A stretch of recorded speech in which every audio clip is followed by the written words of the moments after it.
Welcome back to the Foam Frat podcast. So Tyler and I are going to be talking about a blog that I did a little bit ago, and it was called "No References Allowed," about AI and testing, and are we just teaching people to memorize stuff? Is using something like Chat GPT cheating? What do you think, Tyler? Is it cheating? I mean, it depends on the context because we've had, you and I were having this discussion, and I really like how you laid out in the blog just a simple example of you have a patient an algorithm. Is the patient in cardiac arrest? Start CPR, something very simple to check competency.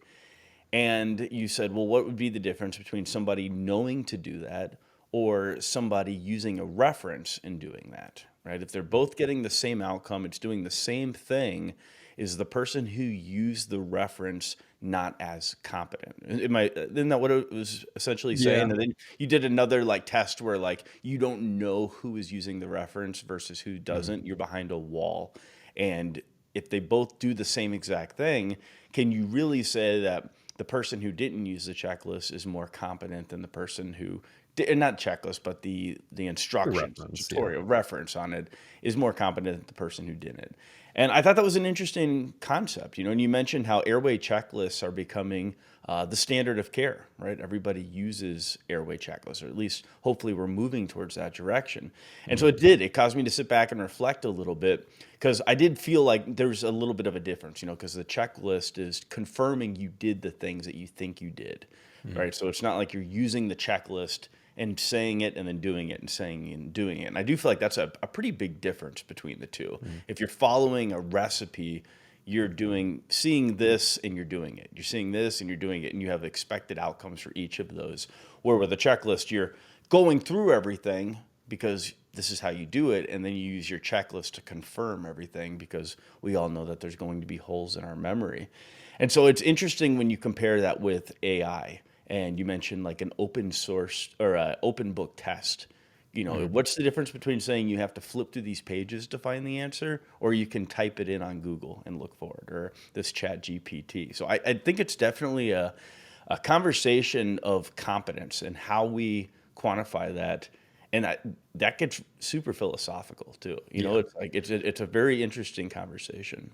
Yeah, and I think it depends. Like, I was thinking when I wrote this blog, I was thinking a lot about multiple choice questions and how just about any exam that you take now, and it can get down even to like ACLS. You take an ACLS exam or a BLS exam, and it's like open book, and you're just flipping through here, and it's like, what is the difference? Because you can just take this example into infinity. It's like, okay, is it a book where I have to use the glossary and the index and stuff? Okay, fine. Like, I'll look up this one word, and okay, it says it's on page, 200. Okay, cool. I flipped to 200, and now I've found it, and now I have to read it. Well, how different is that than being able to have that book in PDF form where I can search the term? Okay, if I can search the term, how far can I take that? Could I use, if I'm taking this test in a room by myself, can I use the voice assistant to like highlight that and then read it to me? And then if I can use it to read it to me, can I also use a voice input where when I click on the little search box and say like, yeah, search for terms, cardiac tamponade, this many occurrences, and select the second one, goes to the second one. The difference between doing that and using like an assistant, I think is getting like paper thin, and you're practically splitting hairs at that point. Now, I think a counterpoint that you could make to that is if the reference material didn't give you the full answer. So a question could be really simple, like, what is the appropriate chest compression rate, per minute or whatever. And that would be a really simple answer that you're likely to find in the book. But you can also have, I think that the correct term to use, and maybe I'm wrong on this, is like second and third order questions where you have to, maybe the book taught you this principle, and maybe some follow up to it and gave you an example that's kind of similar. But then when they ask you the question, it combines a couple different points in the book where you wouldn't necessarily turn to one page and find that exact answer. You know what I'm saying? Like, you Yeah, kind of have to be like, yeah. okay, I read chapter 2 and chapter 3, and putting those together, like, okay, understanding the airway management and the chest compressions. Okay, I kind of understand this now. So when they ask me this question, I can't flip to one page and find the perfect example of the answer that I'm looking for. And there is a human aspect there, I guess, where you're tying that information together, you're visualizing this scene in your brain, and that kind of is testing your competence. But with that said, you can usually like eliminate two answers really easily, and then it can be a coin flip from there. So Yeah. you can at least get like 50% probably.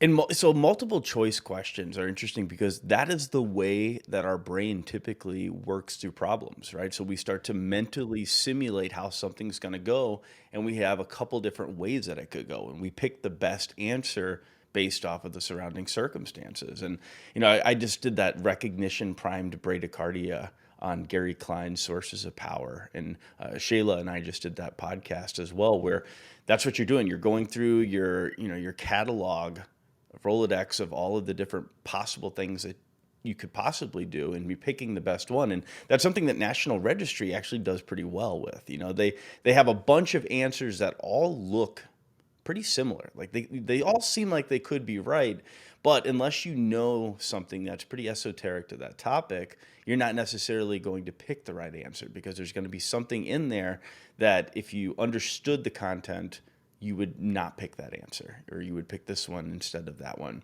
And so I don't think we should throw out multiple choice questions, right? And I mean that's what we use in studio is multiple choice. It's the easiest way to process quizzes and not have to sit there and hand grade them all, and I think that there is a place for them, but I think what happens is, you like you said, if you can go in there and start cutting out answers right away, it makes it very difficult to address competency versus just recognition and then memorizing one specific thing. So I do like I like the idea of second or third order questions where you have to know this to know that.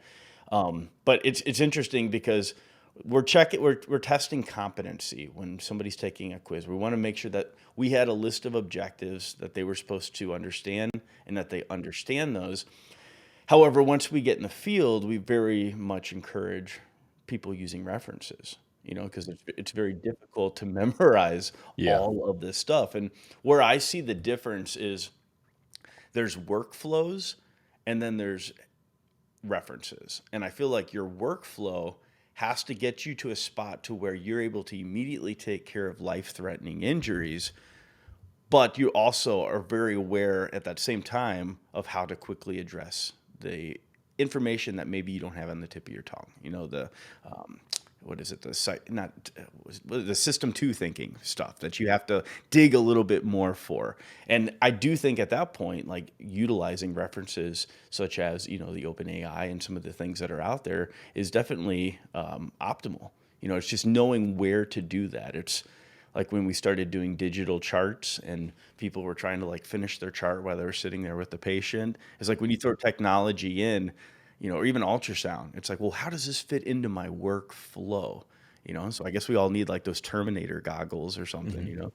Yeah, it's something like that. And when you assess a patient, I guess, and you see their condition, there has to be the patient in themselves and figuring out what's going on with them, I guess, initially, if you really boiled it down, is almost like a second or third order question in itself, because you're putting together a lot of things in your brain that you've learned, and you look at somebody's respiratory distress, and then you see the scar on their chest from the open heart surgery that they've had, and you see the edema on their legs and stuff, and all of that is like visual recognition, and then you're putting together all these different pieces to form a general impression.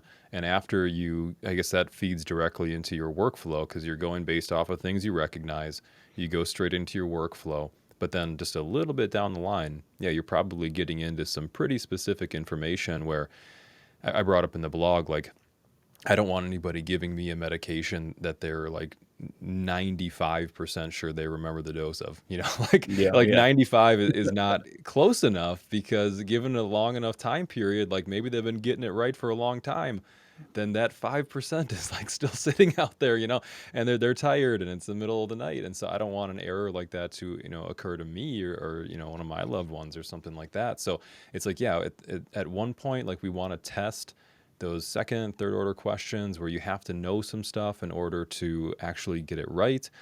But then we also encourage reference. And so there's a weird there's a weird divide there to me. And maybe I've just been talking to Chat GPT too much. Which has been it's been quite a bit, and I've actually had a lot of conversations with it. Is that what it? I don't know. Yeah. With it about that, and it's been making me think like, where do you start introducing the references? I guess when you're teaching a classroom, bring it back to a college professor or something, and they're going in two different directions right now. Where some college professors have said like, we are not going to have any of this. I posted a funny video the other day where this one college professor had banned all laptops in this big auditorium. And there was this kid just, did you see that? Just Typewriter. Yeah. trolling the entire classroom with the typewriter. And it's like people are just, you can hear the professor pause, and he's like, "What is that clicking noise?" And then he starts talking again, and then the typewriter ding, and then the guy's got to push it over. I was just dying at that, but it's like it is a very funny situation that's very real, because some professors are like, absolutely bring it in. Let's ask it questions and see what it comes up with, and then we can discuss these things as a group, because this technology isn't going anywhere. And so I guess like, where do you draw that line? Like with a lot of exams, okay, in the learning scenario, you're in the classroom, fine. Like bring out all the references after we have a discussion on it. Let's see what, a very industry specific AI has to say about this, and then let's discuss it as a group. And if I ask you a question, like, and you don't know the answer, okay, let's look that up right now, because this is how we would do it in real life. If somebody asks you a question, you're not 100% sure about it, you don't have a reference in your pocket, like use the best reference that's available to you, because it's better to take a little bit of time and figure it out than to be wrong, especially if you're going to give a medication or perform like a really invasive procedure or something. So like, by all means, like do that. But then when it comes to testing time, you've been using this workflow, and you've learned this workflow of like, let's give it my best guess. Let's discuss it as a group. Let's see if we have anything right here that can give us the answer. And then if we don't have the answer, we find out the answer before we make a decision. And I I don't know if like strict multiple choice questions, even if they are like second and third order questions where you have to have a decent amount of background knowledge, are always going to be sufficient to that. And I brought up this like is ought thing in the is ought argument in the blog, where the question is, just because something is that way, multiple choice questions, ought it be that way? Like is this one of those cases that well, we've done it this way for so long and it's really easy to grade these things, and that's just the way it is. And I don't know. I brought up some examples in the blog about like visual testing, where you've taken Mm, those things before, yep. where you have like the baby on the screen. I think was it NRP that was using that stuff for a long time, or what Yeah, course am I thinking of? AHA does too for PALS. Yeah. Yeah, and so maybe I'm thinking of PALS. And so you go in there and yeah, you're dragging the cannula over to the kid, and then you press a little button and it repositions the kid, and then you go over and you like check for pedal edema, and it shows you a picture and stuff like that. Like I think that eventually we're going to have to incorporate more things like that, where you essentially work with the same workflow, or operate with the same workflow that we were just talking about, where it's like, my best guess would be this. Let me see if there's anything here that's going to tell me otherwise, just like I would have on a real call. Maybe I have some information and some references and stuff. But if I need to take a little bit of time, there's a timer running on the scenario or something, I type in, a quick question, or maybe there's a voice operation back and forth, and you ask it a question, not to the point where you're over reliant on it, but using that same workflow that you'd use in the classroom, so that your brain is just like cementing in this workflow where it's like, we're going to get the right answer before we move forward, as long as we have the ability to. It's been interesting taking classes on something outside of medicine and seeing how they address competency. I'm taking these animation classes with Shane right now, and our instructor, is a 25-year veteran Disney animator. I mean, there's nothing this guy hasn't seen. And he gave us an assignment. It was to build a walking cycle, just a character walking. And he gave us all the references for it. He gave us videos of watching the walking cycle, literally like pose by pose, how to position them, timing. And he said, once you think it looks good, like then show it to us.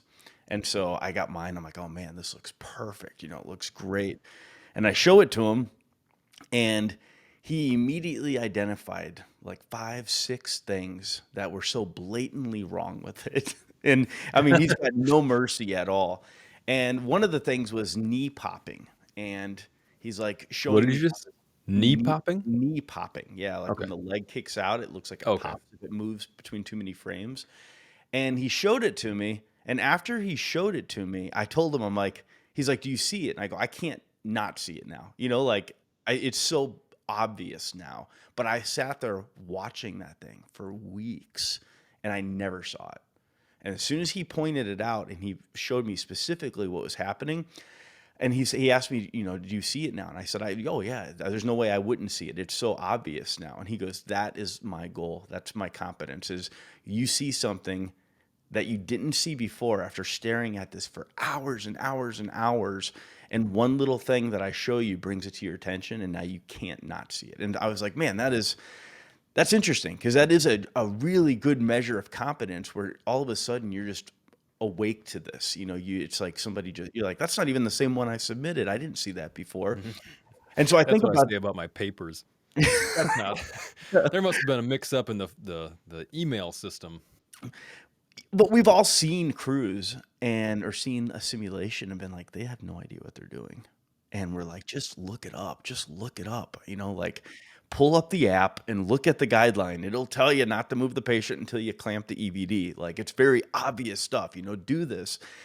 And I feel like some of those competencies or I should say incompetencies are failing to know when to use a reference and when, I can't even think of a time when not to use a reference. Obviously you don't want to pull up on a cardiac arrest and have to look up how to do chest compressions and where to position your hand Yeah, I was because gonna say like watching a quick video on how to start an IV before you're like, I don't remember yeah, quite. Yeah, yeah, yeah, something. Yeah, it's something procedural that you should have drilled like many times, where your full attention has to be on that task, and it's a very physical task.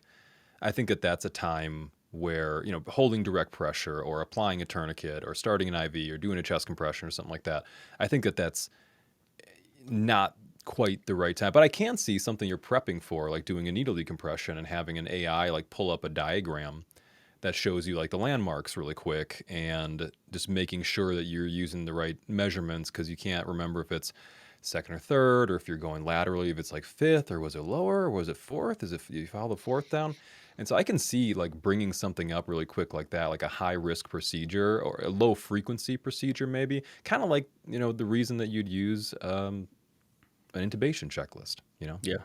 Or confirm something with your partner. Like eventually, why couldn't a reference be something that you're confirming something with, not asking it how to do it, but saying, this is what it sees what you're doing and gives you feedback on how you're doing. Because, man, if there's one thing that I wish I had in EMS is like one-on-one coaching. And you do get that a little bit with a preceptor, but having a true expert on something teach you. We were just, it was just the Boone brothers and everybody up in Mike and Cynthia and Chris Montana, and Mike Griffin is a firearms instructor, and he was teaching us how to hold pistol grip, how to hold the gun, how to set it up. And I mean, it was so specific coaching.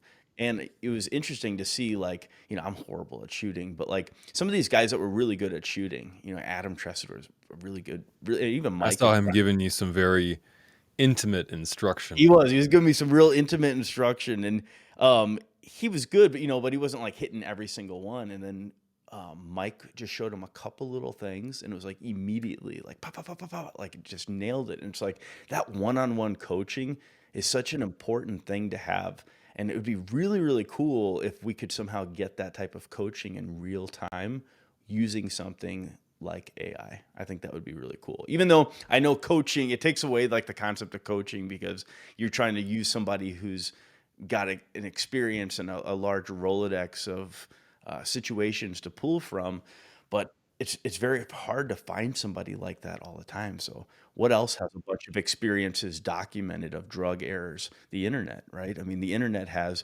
all of the drug errors, all of the things that have happened, case reports, court cases, dead space and pediatric ventilation. I mean, it can pull all of that stuff, and that's not something you're ever going to get with a human. Yeah. How do you Unless it's feel Brian about Winchell, these? maybe then you would, but Yeah.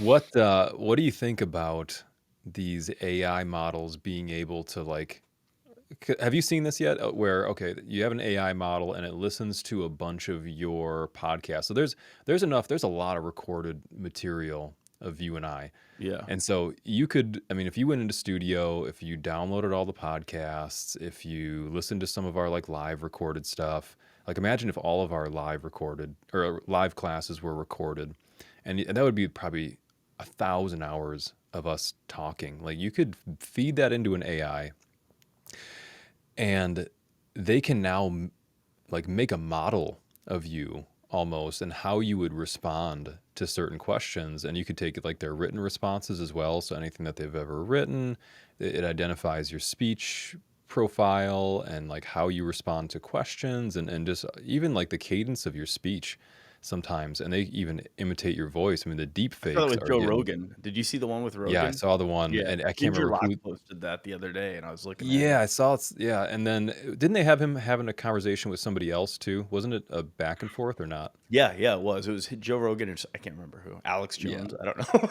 yeah.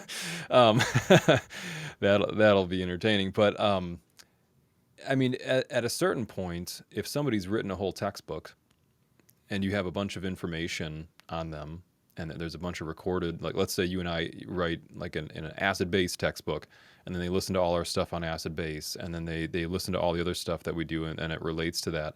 Like you could almost get an AI model trained to the point where maybe somebody would want to change the face and voice so that they don't have to listen to us, or something like that. But you could like you could just superimpose like Ryan Reynolds' voice and face on us, and then just like Gilbert run the Gottfried. Mm. information.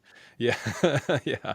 And so, but I mean, that could be the fix to that one-on-one coaching where maybe in the future, a lot of this learning is asynchronous, and that's actually a person that you're using for like an online medical console, and that's like the resource that you're grabbing, and you tell the AI like, "Hey, I need a cardiology consult. Can you quickly look at the ECG that And I was want their in?" voice to sound like Batman, like you And do with yeah, the GPS in the car.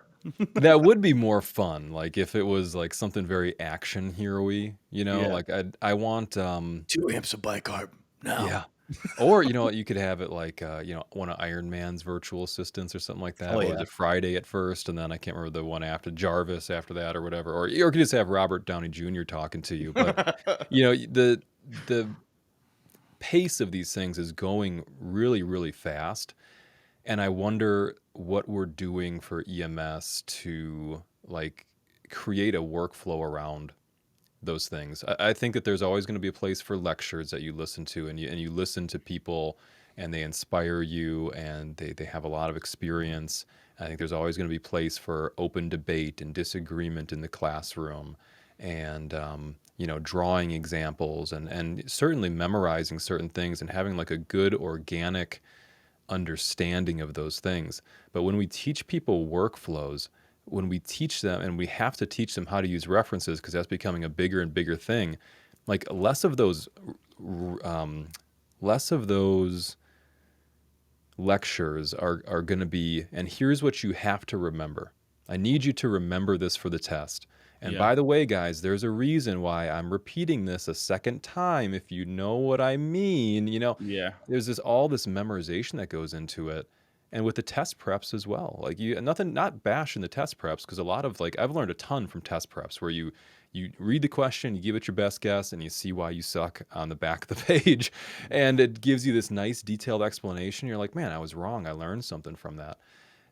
But you're just going to memorize that question afterwards, because what's on that exam, whether or not, National Registry goes to second and third order questions, that means that the test preps are going to be doing the same thing, and you're back to that rote memorization.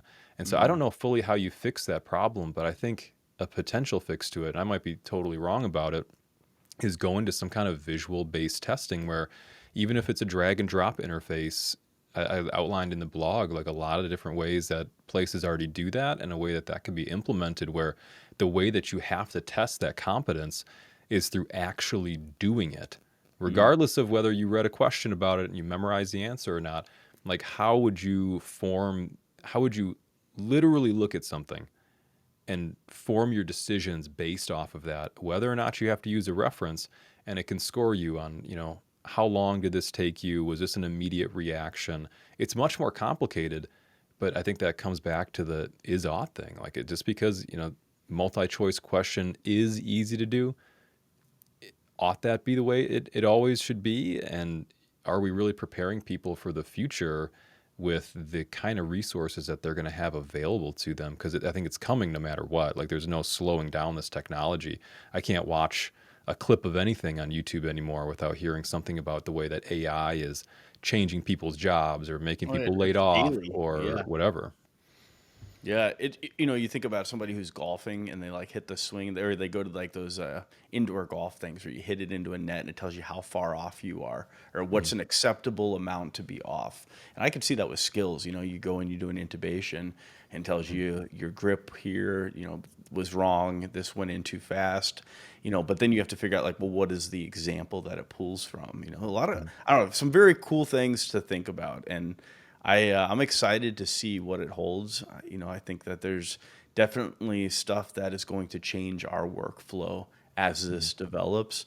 And EMS is always like the last to adopt everything. So I want us to be like the first ones to try to adapt to this, to try to adopt it and bring it Mhm. on and figure out how it works and flows. The short that we're working on with the animation team is highlighting some stuff with AI. So it'll be interesting to see this develop. How long do you think until let me ask you this question, because this was something that I went into the blog like thinking about, was, is AI, maybe this will be a good one to end on, each give our opinion of this. Do you think that AI is a gateway to ignorance, where people will become so reliant on this, or people will cut the paramedic program down to 6 months because there's so much stuff that you don't have to memorize. And so now you can just memorize these multiple choice questions and pass the exam. And the chance of you making a mistake out in the field is very little, because everybody has an AI in their ear that has such good references, that has such good skill references, such good examples, show you how to pull up any medication without any error whatsoever. Do you think that that takes away from people's ability, or could take away people's ability to figure out second and third order questions, because they only have to know the absolute bare minimum, and all these more complicated things are taken care of? Or do you think it'll be reverse, where it's like the mindless stuff is offloaded and you have to just be smart now?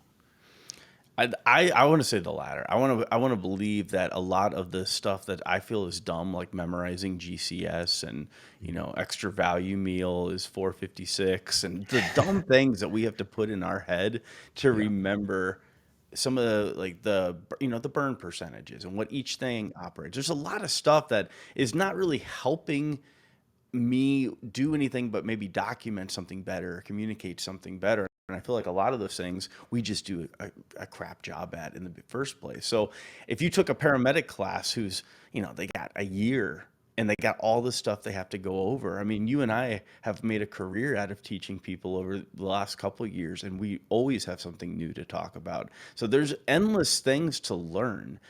And it doesn't always have to be things that you sit down and commit to memory. It's more so, and I'm feeling this in, I just feel like this generally, like in the world right now, is workflows, patterns, mental models are becoming super prevalent. When I feel like as humans, we're learning how to learn, and we're learning what learning doesn't look like and what it does look like. And we're learning how to use references and how to do simulation and how to, just because you read about something doesn't mean you know how to do it.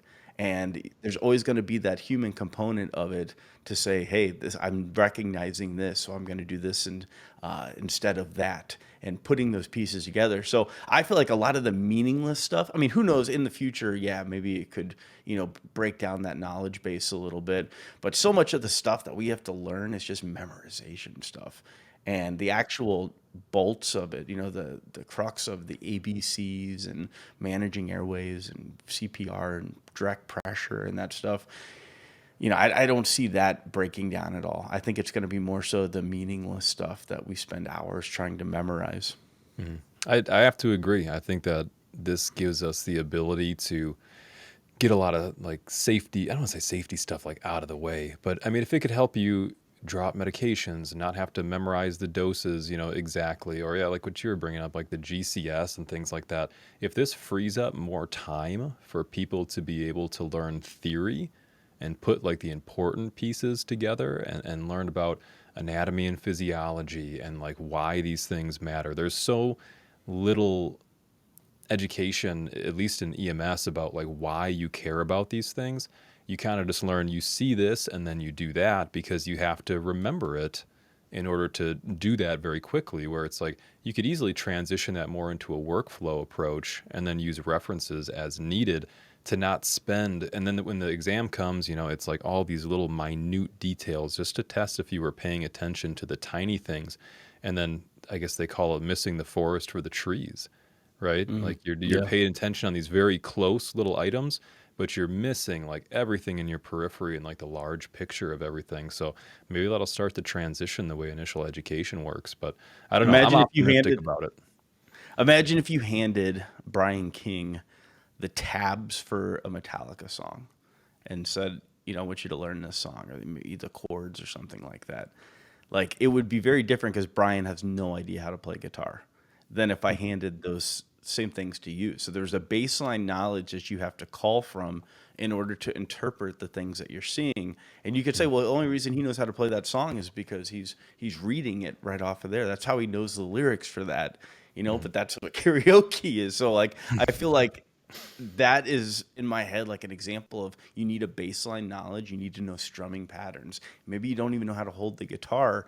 Giving you the reference for this song doesn't Mhm. mean that it's going to make you a musician. It's the constant, you got to have the rhythm, the workflow, the dance, how does this look? And that's how I think of AI augmenting it is Mhm. we build the baseline, we build the rhythm, the workflows, and then you're able to utilize things like guitar tabs and chords to play the actual song.